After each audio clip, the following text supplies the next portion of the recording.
بسم اللہ الرحمن الرحیم ولا تقولوا لمن يقتل فی سبیل اللہ اموات بل احیاء ولکن لا تشعرون صدق اللہ العظیم۔ ناظرین، میں نے جو آیت کریمہ آپ کے سامنے تلاوت کی، اس کا ترجمہ اور مفہوم سمجھانے سے پہلے میں ضروری سمجھتا ہوں کہ 2 پوائنٹ آپ کو سمجھا دوں۔ ناظرین، جہاد کی 2 قسمیں بیان کی گئی ہیں۔ ایک قسم تو ہے جہاد اصغر، یعنی چھوٹا جہاد، چھوٹی جنگ، چھوٹی لڑائی۔ جہاد اصغر اس جہاد کو کہا جاتا ہے جو اسلام کی سربلندی کے لیے یا پھر اپنے ملک، اپنے علاقے کی دفاع کے لیے دشمن سے لڑا جائے۔ ناظرین، جو جہاد اصغر ہے یہ اپنے ملک کے دفاع کے لیے اپنے نظر آنے والے دشمن سے کیا جاتا ہے۔ ناظرین، جہاد اکبر یہ ہے کہ اپنے ہی خلاف جنگ کی جائے، یعنی نفس اور شیطان کے خلاف ایک لڑائی لڑی جائے۔ مثال کے طور پر ہمارا نفس ہمیں نیکی نہ کرنے پر مجبور کر رہا ہے، اب زبردستی نیکی کر کے شیطان اپنے نفس کا رد کیا جائے، یہ اس کے خلاف جنگ ہے۔ اور اسی طرح مثال کے طور پہ قرآن شریف پڑھنے کا دل کر رہا تھا لیکن شیطان نے ورغلایا، وسوسے ڈالے، اب اس صورت میں شیطان کا توڑ قرآن پڑھ کر کیا جائے تو یہ شیطان کے خلاف جنگ ہے۔ ناظرین، جو جہاد اصغر ہے اس میں تو دشمن نظر آ رہا ہے، سامنے موجود ہے، لیکن جہاد اکبر میں نہ ہی نفس نظر آتا ہے نہ ہی شیطان، یعنی 2 دشمن ہمارے پیچھے پڑے ہیں اور نظر بھی نہیں آ رہے، ان کے خلاف ہم نے لڑائی کرنی ہے، تو یہ جہاد اکبر کہلائے گا۔ اب جہاد اصغر جو ہے، یعنی جس نے اپنے ملک کے لیے یا پھر اسلام کی سربلندی کے لیے جنگ کی، دشمن سے مقابلہ کیا اور وہ شہید ہو گیا، انتقال کر گیا، تو شہید کہلائے گا۔ اب شہید کے متعلق اللہ تعالیٰ کیا فرماتا ہے؟ اللہ وحدہ لا شریک نے ارشاد فرمایا وَلَا تَقُولُوا لِمَن يُقْتَلُ فِي سَبِيلِ اللَّهِ أَمْوَاتٌ، فرمایا کہ تم لوگ ان کو مردہ نہ کہو جو اللہ کی راہ میں فوت ہو چکے ہیں، انتقال کر چکے ہیں، یعنی جو شہید ہوئے ہیں شہیدوں کو تم مردہ نہ کہو۔ بل احیاء ولکن لا تشعرون، بلکہ وہ تو زندہ ہیں مگر تمہیں شعور نہیں ہے۔ اللہ وحدہ لا شریک نے فرمایا کہ تمہاری سمجھ میں آنے والی یہ بات نہیں، وہ تو زندہ ہیں۔ کون لوگ؟ جنہوں نے جہاد اصغر کیا، اللہ کی راہ میں جہاد کیا۔ اب ناظرین، عقل کا یہ تقاضا ہے جو شخص جہاد اصغر کرے وہ زندہ ہوتا ہے، تو جو بندہ ساری زندگی اپنے نفس اور شیطان کے خلاف جنگ لڑ کر جہاد اکبر کرتا رہے، وہ مردہ کیسے ہو سکتا ہے؟ ناظرین، امید کرتا ہوں آپ پوائنٹ تو سمجھ ہی گئے ہوں گے کہ بعض لوگ اعتراض کرتے ہیں کہ اولیاء اللہ، بلکہ نعوذ باللہ من ذالک، کچھ تو یہ کہتے ہیں کہ انبیاء بھی حیات نہیں ہیں۔ انبیاء تو انبیاء، اولیاء کے متعلق اس پوائنٹ سے ہمیں یہ سیکھنے کو ملتا ہے کہ اولیاء بھی حیات ہیں۔ جب جہاد اصغر کرنے والا زندہ ہے، قرآن اسے زندہ بتا رہا ہے، تو جہاد اکبر کرنے والا مردہ کیسے ہو سکتا ہے؟ ناظرین، موقع کی مناسبت سے میں مختصر سا تعارف حضرت سیدنا علی بن حجویری رحمۃ اللہ تعالیٰ علیہ کا آپ کے سامنے پیش کروں گا کہ آپ کون تھے، آپ کا سلسلہ نسب کیا تھا، آپ طریقت میں کس کی بیعت کیا کرتے تھے اور شریعت میں آپ کس کے مقلد تھے، اور آپ لاہور تشریف کیوں لائے، اور آپ کا بیسکلی تعلق کہاں سے تھا، اور آپ کا لاہور آنے کا جو مقصد تھا کیا آپ اس میں کامیاب ہوئے یا نہیں، اور کیا وجہ ہے کہ ہزاروں سال گزرنے کے باوجود بھی پوری دنیا سے عرس کے موقع پر لوگ داتا علی حجویری علی رحمہ کے مزار پر حاضری دینے کو اپنے لیے باعث سعادت اور ذریعہ نجات سمجھتے ہیں۔ ناظرین، حضرت ابو الحسن علی بن حجویری، علی بن عثمان حجویری رحمۃ اللہ تعالیٰ علیہ، یہ آپ کی کنیت اور آپ کا نام تھا، اور آپ کا مشہور لقب داتا علی حجویری، داتا گنج بخش رحمۃ اللہ تعالیٰ علیہ ہے۔ ناظرین، اگر آپ کے لقب پر تھوڑی سی گفتگو کر لی جائے تو داتا جو ہے یہ لفظ فارسی سے اخذ کیا گیا ہے، یہ فارسی زبان کا لفظ ہے، اس کا معنی ہے دینے والا، یعنی جو کسی کو دے اسے فارسی میں داتا کہا جاتا ہے، اور اردو میں آپ سخی بول لیجئے۔ اور علی داتا گنج بخش، گنج بخش کا مطلب خزانے دینے والا، خزانے دینے والا سخی، آپ کے لقب کا یہ ترجمہ ہوگا۔ اور ناظرین، اگر آپ داتا علی حجویری رحمۃ اللہ تعالیٰ علیہ کی زندگی کا جائزہ لیں تو آپ نے ساری زندگی اپنے چاہنے والوں کو اور جو بھی آپ سے اکتساب فیض کرنا چاہتے تھے ان کو دینی علوم کے ساتھ ساتھ روحانی علوم بھی بے پناہ عطا فرمائے ہیں، علوم کے خزانے آپ نے عطا فرمائے ہیں۔ اس اعتبار سے آپ داتا علی حجویری اس اعتبار سے آپ داتا گنج بخش یعنی خزانوں کو بخشنے والے سخی کہلاتے ہیں۔ اور ناظرین، اب بھی دیکھا گیا ہے کہ جو بھی آپ علی الرحمہ کے دربار پر جا کر اللہ وحدہ لا شریک سے آپ کے صدقے سے دعا کرتا ہے، اللہ وحدہ لا شریک اس شخص کی دعا کو رد نہیں کرتا، یعنی ذریعہ آپ بنتے ہیں، خزانے دینے کا وسیلہ آپ بنتے ہیں، اس لیے آپ کو داتا گنج بخش کہا جاتا ہے۔ ناظرین، غزنی ایک ملک تھا اور اس کا ایک گاؤں تھا جس کو حجویر کہا جاتا تھا۔ چونکہ آپ کا اس گاؤں سے تعلق تھا اس لیے آپ حجویری کہلائے، اور غزن میں اس وقت حکومت تھی محمود غزنوی رحمۃ اللہ تعالیٰ علیہ، سلطان محمود غزنوی کی حکومت تھی۔ اس دور میں داتا صاحب علی الرحمہ کی پیدائش ہوئی،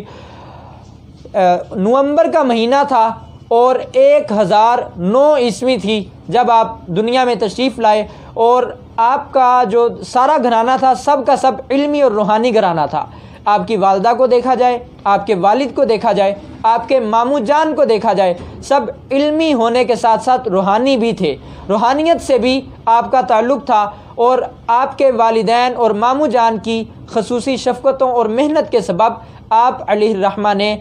دینی علوم کے ساتھ ساتھ روحانی علوم میں بھی بے پناہ مرتبہ حاصل کیا۔ آپ علیہ الرحمہ نے 4 سال کی عمر میں قرآن پاک ناظرہ کی ابتدا سے اپنے دینی علوم کا آغاز فرمایا۔ اور ناظرین، آپ نے جس پیر کے ہاتھ میں ہاتھ دیا وہ حضرت جنید بغدادی علیہ الرحمہ کی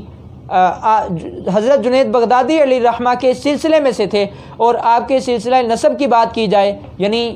حضرت علی بن حجویری علیہ الرحمہ کا سلسلہ نسب جا کر سیدنا مولا علی شیر خدا کرم اللہ تعالی وجہ الکریم سے ملتا ہے، اور آپ کا جو سلسلہ طریقت ہے پیری مریدی کا سلسلہ یہ بھی حضرت علی رضی اللہ تعالی عنہ سے ملتا ہے۔ اور ناظرین، اگر آپ کی بات کی جائے کہ آپ مقلد کس کے تھے تو آپ حضرت سیدنا امام ابو حنیفہ رحمۃ اللہ تعالی علیہ، امام اعظم نعمان بن ثابت رضی اللہ تعالی عنہ، آپ ان کے مقلد تھے، اور آپ نے اپنی مایہ ناز تالیف اور تصنیف کشف المحجوب شریف میں بے پناہ آپ کی تعریفیں ذکر فرمائی ہیں۔ اور ناظرین، اب بڑھتے ہیں کہ آپ علیہ الرحمہ لاہور تشریف کیوں لائے اور کب تشریف لائے۔ ایک مرتبہ آپ کے پیر صاحب آپ کے خواب میں تشریف لاتے ہیں اور آپ کو حکم دیتے ہیں، ابھی پیر صاحب جو تھے وہ ظاہری وصال نہیں فرمایا تھا بلکہ اس دنیا میں جلوہ گر تھے، موجود تھے، تو آپ نے حضرت داتا گنج بخش علی الرحمہ کے خواب میں تشریف لا کر فرمایا کہ اے علی بن عثمان، تمہیں میں حکم دیتا ہوں کہ تم لاہور چلے جاؤ اور وہاں پر دین کی خدمت کرو، علم دین جو ہے اس کو پھیلاؤ اور کافروں کو مسلمان کرو۔ تو آپ نے عرض کیا، یا سیدی، اے میرے پیر و مرشد، لاہور میں تو میرے پیر بھائی سید میرا حسین زنجانی رحمۃ اللہ تعالیٰ علیہ لاہور میں خدمت دین کے لیے موجود ہیں، اور مجھے وہاں جانے سے کیا فائدہ ہوگا، یا میں وہاں کیوں جاؤں، اس میں کیا حکمت ہے۔ پیر صاحب نے فرمایا، تم حکمت نہ پوچھو، وجہ نہ پوچھو، بس جو حکم دے رہا ہوں اس پر عمل کرتے ہوئے لاہور پہنچ جاؤ۔ تو داتا صاحب نے وہیں پر ارادہ کیا اور لاہور آنے کا قصد فرمایا۔ کئی دنوں کے بعد جب آپ لاہور پہنچے تو شام کا وقت ہو چکا تھا، لاہور کے دروازے بند ہو چکے تھے، تو اس وجہ سے آپ کو دروازے کے باہر ہی رات گزارنی پڑی، اور وہاں پر حضرت سید میرا حسین زنجانی رحمۃ اللہ تعالیٰ علیہ وہ انتقال فرما چکے تھے، اور انہوں نے وصیت کر رکھی تھی کہ جب تم صبح دروازہ کھولو، شہر کا دروازہ جب کھولا جائے تو جو شخص پہلے نمبر پر ملے وہی میرا جنازہ پڑھائے۔ تو اب جب دروازہ کھولا گیا، داتا صاحب موجود تھے، لوگوں نے سید میرا حسین زنجانی علیہ الرحمہ کی وصیت پر عمل کرتے ہوئے داتا صاحب سے عرض کیا کہ حضور آپ ہی ان کا جنازہ پڑھائیں۔ آپ نے جب جنازہ پڑھا لیا، پھر آپ کو پیر صاحب کے لاہور بھیجنے کی حکمت معلوم ہوئی کہ پیر صاحب نے مجھے لاہور کیوں بھیجا، کیونکہ یہاں پر جو خدمت دین کے لیے کتب موجود تھے وہ انتقال کر چکے تھے، اس لیے داتا علی حجویری کو ان کے پیر صاحب نے لاہور میں خدمت دین کے لیے بھیجا تھا۔ اور ناظرین، لاہور اور پنجاب یہ اگرچہ غزنی حکمرانوں کے زیر تحت تھا، لیکن پھر بھی یہاں پر خصوصاً لاہور میں ہندوؤں کی حکومتیں قائم تھی اور ہندوؤں کا غلبہ تھا۔ تو یہاں پر داتا صاحب علی الرحمہ نے راوی کے کنارے پر ایک مدرسہ قائم کیا اور ایک چھوٹی سی مسجد بنائی، اپنی خانقاہ بنائی۔ وہاں پر آپ جماعت وغیرہ کروایا کرتے تھے اور دین کا علم سکھایا کرتے تھے۔ پہلے جو راوی کا کنارہ تھا، یہ داتا صاحب علی الرحمہ کا اس وقت جو مزار ہے بھاٹی گیٹ کے قریب، یہاں تک راوی آیا کرتا تھا۔ تو یہاں پر آپ نے اپنا مدرسہ بنایا اور مسجد بنائی جو کہ اب بھی موجود ہے، اور آپ نے بے شمار ہندوؤں کو اسلام کی دولت سے مالا مال فرمایا۔ اور اس کے بعد تقریباً 1072 یعنی 1072 ہجری کو آپ نے ظاہری وصال فرمایا، اور ظاہری وصال فرمانے کے بعد آج تک آپ کا مزار پر انوار مرجع خلائق ہے۔ اور ناظرین، یہاں پر بھی ایک بات یاد رکھیے کہ اللہ وحدہ لا شریک نے قرآن کریم فرقان حمید میں ارشاد فرمایا فَاذْكُرُونِي أَذْكُرْكُمْ، کہ تم میرا ذکر کرو میں تمہارا چرچا کروں گا۔ اب بندہ جو ہے یہ چھپ کر، جیسے اپنے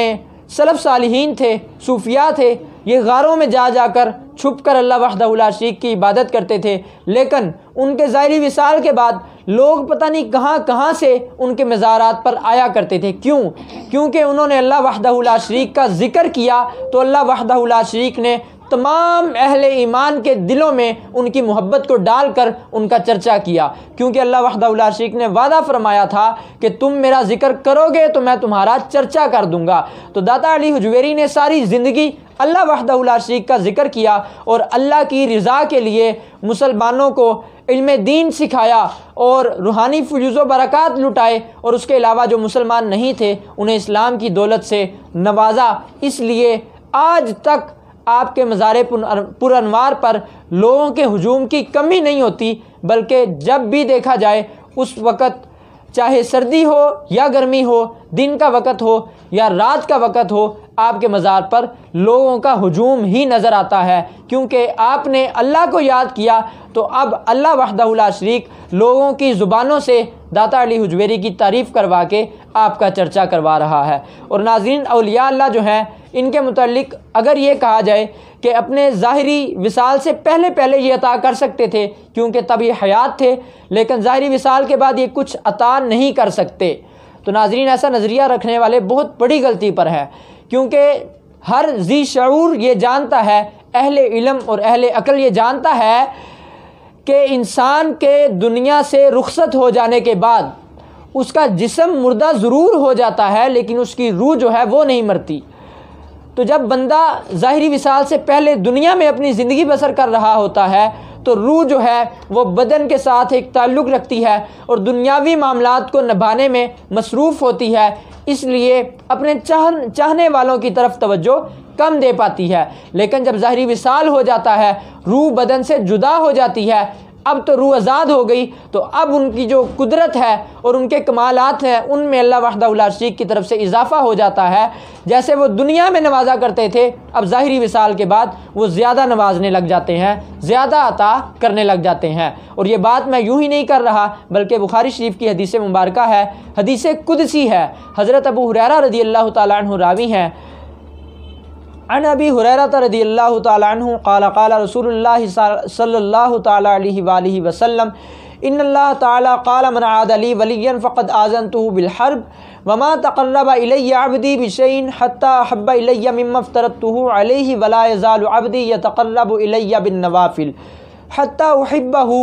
فاذا احببته كنت سمعه الذی یسمع به وبصره الذی یبصر به وَيَدَهُ الَّتِي يَبْطِشُ بِهَا وَرِجْلَهُ الَّتِي يَمْشِي بِهَا وَلَئِن سَأَلَنِي لَأُعْطِيَنَّهُ وَلَئِنِ اسْتَعَاذَنِي لَأُعِيذَنَّهُ رواہ البخاری او کما قال النبی صلی اللہ تعالیٰ علیہ وآلہ وسلم۔ ناظرین، ابو ہریرہ رضی اللہ تعالیٰ عنہ بیان کرتے ہیں کہ رسول اللہ صلی اللہ تعالیٰ علیہ وآلہ وسلم نے مجھے بتایا کہ اللہ وحدہ لا شریک فرماتا ہے کہ اگر کوئی شخص میرے ولی سے عداوت رکھے، بغض رکھے، حسد کرے تو میں اس سے اعلان جنگ کرتا ہوں۔ اور اللہ وحدہ لا شریک نے فرمایا کوئی ایسی چیز نہیں ہے نفل کے علاوہ کہ وہ میری قربت کا ذریعہ ہو۔ بندہ فرائض کے ساتھ ساتھ نوافل بھی ادا کرتا رہتا ہے، یہاں تک کہ وہ میرا محبوب بندہ بن جاتا ہے۔ اور جب کوئی بندہ میرا محبوب بن جائے پھر میں اس کے ہاتھ بن جاتا ہوں جن سے وہ پکڑتا ہے، اس کے آنکھیں بن جاتا ہوں جس سے وہ دیکھتا ہے، کان بن جاتا ہوں جس سے وہ سنتا ہے، اور اس کے پاؤں بن جاتا ہوں جس سے وہ چلتا ہے، اور اگر وہ مجھ سے سوال کرے تو میں اس کو ضرور عطا کرتا ہوں۔ یہ اللہ وحدہ لا شریک نے ارشاد فرمایا۔ تو ناظرین اندازہ لگائیے کہ ہاتھ، پاؤں، کان اور آنکھ کا تعلق جسمانی زندگی کے ساتھ ہے، یعنی جسمانی بدن کے ساتھ ہے، اور دنیاوی زندگی کے ساتھ اس کا تعلق ہے۔ دنیا میں اللہ وحدہ لا شریک اپنے ولی کو اتنا مرتبہ عطا فرماتا ہے کہ اس کی آنکھیں بن جاتا ہے جس سے وہ تمام چھپی اور نظر آنے والی چیزوں کو ملاحظہ کر سکتا ہے، اور اس کے کان اللہ وحدہ لا شریک بن جاتا ہے، اس کے کانوں میں اللہ کی طاقت عطا کر دی جاتی ہے، اللہ وحدہ لا شریک اس کے کانوں میں اپنی طاقت کو داخل فرما دیتا ہے، پھر وہ دور و نزدیک کی بات کو بآسانی سن لیا کرتا ہے۔ یہ اپنی دنیا میں وہ یوں کرتا ہے تو ظاہری وصال کے بعد تو اس کے درجات اور بڑھا دیے جاتے ہیں۔ ناظرین ہماری گفتگو جو ہے مکمل ہوئی، اور امید کرتا ہوں کہ آپ سیدنا علی بن عثمان داتا علی حجویری رحمۃ اللہ تعالیٰ علیہ کا لاہور آنے کا مقصد جان چکے ہوں گے، اور آپ یہ بھی جان چکے ہوں گے کہ آپ کا سلسلہ نسب کن سے ملتا ہے، آپ کا سلسلہ طریقت کن سے ملتا ہے، اور آپ شریعت میں کس کے مقلد تھے، اور آپ کہاں سے تشریف لائے تھے، اور آپ نے کتنی اسلام کی خدمت کی۔ اللہ وحدہ لا شریک کی بارگاہ میں دعا کرتا ہوں کہ اللہ وحدہ لا شریک داتا علی حجویری علیہ الرحمہ کے صدقے سے ہمیں بھی ان کے فیوز و برکات سے مالا مال فرمائے، گنج بخشے، فیض عالم، مظہر نور خدا، نا کساں راہ پیر کامل، کاملاں راہ رہنما۔ والسلام مع الاکرام الی یوم القیامہ۔